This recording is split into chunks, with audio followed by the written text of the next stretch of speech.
ఎంతోమంది త్యాగాల ఫలితం స్వాతంత్రం. కానీ ప్రజలకి నిజమైన స్వాతంత్రం వచ్చింది మాత్రం నవంబర్ 26, 1950లో. రాజ్యాంగం అమలైన తర్వాతనే అందరూ సమానం అనే భావన వచ్చింది, మాట్లాడే హక్కు వచ్చింది, ప్రశ్నించే ధైర్యం వచ్చింది. స్వేచ్ఛ, సమానత్వం, సోదరభావం అందరికీ అందించారు. మనతో పాటు అనేక దేశాలకి స్వాతంత్రం వచ్చింది. కానీ ఈరోజు మనం చూస్తే వాళ్ళందరూ ఒక సంక్షోభంలో ఉన్నారు. కానీ భారతదేశమే ఒక సూపర్ పవర్ ఎదిగింది. దానికి కారణం మన రాజ్యాంగం. అనేక కులాలు, భాషలు, ప్రాంతాలు ఎన్నో సంక్షోభాలు ఎదుర్కొన్నా ఈరోజు మనందరం ఒకే దేశంగా నిలబడ్డామంటే దాని గొప్పతనం మన రాజ్యాంగం. ఈ సందర్భంగా రాజ్యాంగం రూపకర్తను మనం స్మరించుకోవాల్సిన అవసరం ఉంది. రాజ్యాంగం కమిటీ అధ్యక్షుడిగా డాక్టర్ బిఆర్ అంబేద్కర్ గారు చేసిన కృషి ఒక చరిత్ర. సామాన్య దళిత కుటుంబంలో పుట్టి దేశానికి స్వేచ్ఛ, ప్రజలకి ప్రాథమిక హక్కులు, రక్షణ కల్పించిన గొప్ప వ్యక్తి డాక్టర్ బిఆర్ అంబేద్కర్ గారు. రాజ్యాంగం దుర్వినియోగం జరిగితే రాజ్యాంగాన్నే నేను కాల్చుతానని ధైర్యంగా చెప్పిన వ్యక్తి డాక్టర్ బిఆర్ అంబేద్కర్ గారు. ఇప్పుడే గౌరవ ముఖ్యమంత్రి గారికి నేను చెప్పాను, సార్ ఈ మీటింగ్లో ఐఏఎస్ అధికారులు ఉన్నారు, కానీ ఐపీఎస్ అధికారులు కేవలం హోమ్ సెక్రటరీ గారు తప్ప ఎవరు లేరు ఈ రూమ్లో అని నేను గౌరవ ముఖ్యమంత్రి గారు చెప్పాను.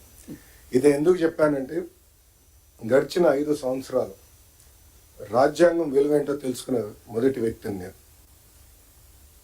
నేను చదువుకున్నప్పుడు రాజ్యాంగం గురించి మాట్లాడేవాళ్ళం, నేర్చుకున్నాం. కానీ రాజ్యాంగం విలువేంటో నేను ఈ పుస్తకం పట్టుకుని పాదయాత్ర చేస్తాం జరిగింది. నేను ఆ రోజు అధికారులతో మాట్లాడేటప్పుడు కూడా ఎక్కడ మార్కింగ్ చేశానో ఆ మార్కింగ్ కూడా ఇప్పటికీ అట్లనే ఉంది. దీంట్లో మనం చూస్తే right to freedom, article 19, freedom of speech, freedom of expression ఏదైతే రాజ్యాంగం మనకు కల్పించిందో అది నేను పాదయాత్ర ప్రారంభిస్తాం కానివ్వండి, దాని ముందర గౌరవ ముఖ్యమంత్రి గారు ప్రతిపక్ష నేతగా ఉన్నప్పుడు అధికారులు అది సరిగా పాటించలేదు.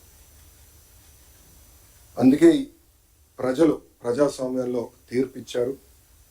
రాజ్యాంగాన్ని కాపాడాల్సిన బాధ్యత అధికారులందరిపైన ఉంది, ప్రజాప్రతినిధులపైన కూడా చాలా చాలా ఉంది. అందుకే సార్ దీంట్లో భాగంగా విద్యాశాఖలో మేము వచ్చే సంవత్సరం నుంచి బాలల భారత రాజ్యాంగం ఇవ్వాలని నిర్ణయం తీసుకుంటాం జరిగింది. దీంట్లో కాన్స్టిట్యూషన్లో ఉన్న అన్ని కాన్సెప్ట్స్ని సింప్లిఫై చేసి ఒక పిక్టోరియల్ ఫార్మాట్లో పిల్లలకి ఏజ్ అప్రోప్రియేట్కి ప్రధానంగా ప్రియాంబల్ అందిస్తూ ఫండమెంటల్ రైట్స్ ఏంటి, డ్యూటీ, స్ట్రక్చర్స్ ఆఫ్ గవర్నెన్స్ ఏంటి అనేది క్లియర్గా అందించాలని నిర్ణయం తీసుకున్నాం సార్.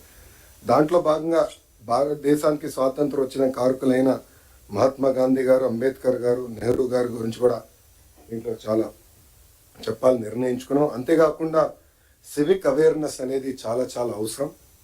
ఒక మాటలో చెప్పాలంటే చదువు పైన బాగా శ్రద్ధ పెడుతున్నాం, మార్కుల మీద పెట్టిన శ్రద్ధ, రెస్పాన్సిబిలిటీ, సివిక్ అవేర్నెస్ మీద మనం పట్టలేకపోతున్నాం. దానివల్ల సమాజం తీవ్రంగా నష్టపోతుందని మేము భావించి principles of justice, equality and fraternity పెట్టాలని మేము నిర్ణయించుకున్నాం. దీంట్లో సింపుల్ స్టోరీస్ రూపంలో పిల్లలకి అర్థే విధంగా చేయాలని నేను నిర్ణయించుకున్నాను. అంతేకాకుండా ఈ పుస్తకంలో ఇంటరాక్టివ్ యాక్టివిటీస్ పెట్టాలని, పజిల్స్, క్విజెస్ ఇవన్నీ పెట్టాలని కూడా నిర్ణయించుకున్నాం. అంతేకాకుండా రోల్ మోడల్స్ మన గాంధీ గారు కానివ్వండి, అంబేద్కర్ గారు కానివ్వండి, నెహ్రూ గారు కానివ్వండి, సర్దార్ పటేల్ గారు కానివ్వండి, మౌలానా ఆజాద్ గారు కానివ్వండి, సర్వేపల్లి రాధాకృష్ణ గారు కానివ్వండి, వాళ్ళ గురించి రోల్ మోడల్, సింపుల్ ప్రొఫైల్స్ కూడా ఏర్పాటు చేయాలని నిర్ణయించుకున్నాం సార్. దాంట్లో భాగంగా ఒక కమిటీ వేయాలని నిర్ణయించుకున్నాం. కాన్స్టిట్యూషనల్ లీగల్ ఎక్స్పర్ట్స్ ఒక పక్కన, ఎడ్యుకేటర్స్ ఇంకో పక్కన, children literature authors, illustrators, visual designers, social scientist, civic educators, policy makers, ప్రజాప్రతినిధులు, చైల్డ్ రైట్ ఆర్గనైజేషన్స్. సో వీళ్ళందరినీ ఒక కమిటీగా తీసుకొచ్చి ఒక కాంపిటీషన్ మార్గంలోనే ఈ బుక్ రూపొందించాలనేది మీ ఆదేశాల మేరకు మేము విద్యాశాఖలో చేస్తాం జరుగుతుంది సార్. ఇది వచ్చే సంవత్సరం నుంచి పిల్లలందరికీ అందించాలని నిర్ణయం తీసుకున్నాం. ఇది స్కూల్ కరికులంలో ఇంటిగ్రేట్ చేస్తూ టీచర్కి అవసరమైన ట్రైనింగ్ కూడా అందించి పెద్ద ఎత్తున వైట్ డిస్ట్రిబ్యూషన్ కూడా చేద్దాం సార్. పబ్లిక్ లైబ్రరీస్ కూడా పిల్లలకి పెద్దవాళ్ళు కూడా అందుబాటు తీసుకొచ్చే విధంగా చేస్తామని సభాముఖంగా తెలుపుకుంటూ